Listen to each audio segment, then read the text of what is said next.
About my daily job.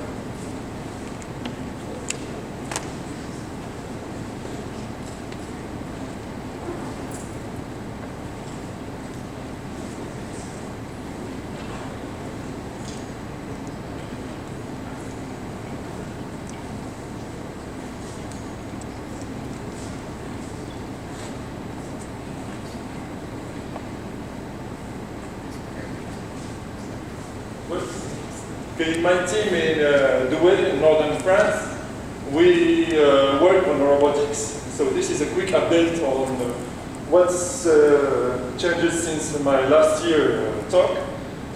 But first, a quick announcement. The team is evolving and we are hiring. We have a position for a postdoc next fall, and we are hiring an assistant professor for a permanent position for next year. But my talk is more about large fleets of robots, and of course, all driven with Pharos. Last year, I already presented Pharos, which is an infrastructure to control robots through Pharos, developed with many people, but the main developer at the beginning, at least, was Santiago. Thank you, Santiago. And so we know how to control a single robot with Pharos. But a single robot is fine, but in some application we need many robots. We are currently involved in a project with firemen that goes into risky situations, and they need some help to map the terrain, to identify risks, whether it's the origin of fire, whether there are gas leaks, and so on. And want to put robots to explore the terrain before sending humans to minimize risk. Putting a single robot is interesting, but if we put many robots, we can do the job faster, especially if there are people injured inside and cannot trapped inside, and we need to go rescue them. So we need to send a lot of robots quickly. So this is the goal of the project, and now I will give you show you some videos about what's. Oh, not sure. So we had some work running on many robots.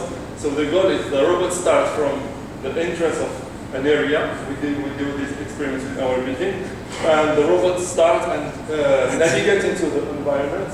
Builds a map of the environment. So we have a laptop open because we see the map built by the robots on the laptop. Hopefully at some point we will see the map. And okay, it's not very clear, but the idea is that the robots start moving around in, I mean, we have many robots, and they explore in parallel, and they collaborate to minimize overlapping and explore the area as fast as possible. In this, so you see the second robot is coming to be joining the effort. So, sorry? Sorry, So yes, they come from the planet Douai.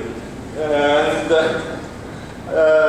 so the other robots will come and say, okay, the first one goes in one direction, I need to go in another one.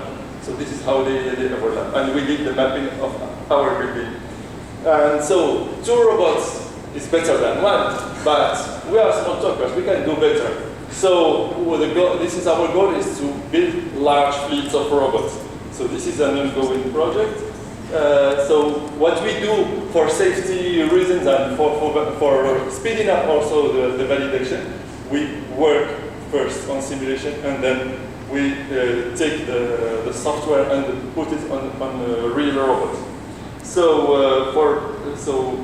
currently, so we are trying with larger scale robots. So here, this is a simulation, a 3D simulation. So this one you see on the right, a 3D simulation of a maze, which is 80 meters by 80.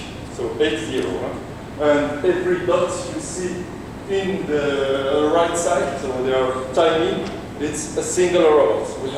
We went up to 32 robots. This is what we show in this simulation, and we are running it on a cluster computer of our university.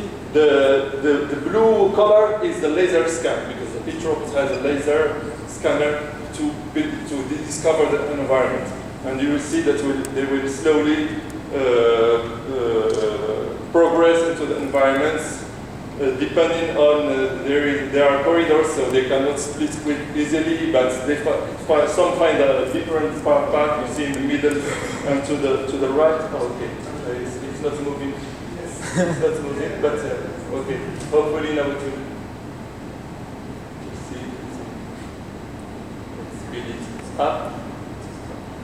So okay,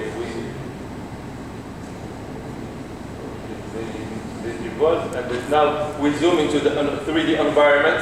So it's quite realistic. It's a realistic simulation with a physics engine running behind. So it's rather realistic. So when we take our software and run it as is on robot, it can be. I mean, we are quite confident about its results. And you see on the left side, this is the map bit by the robot.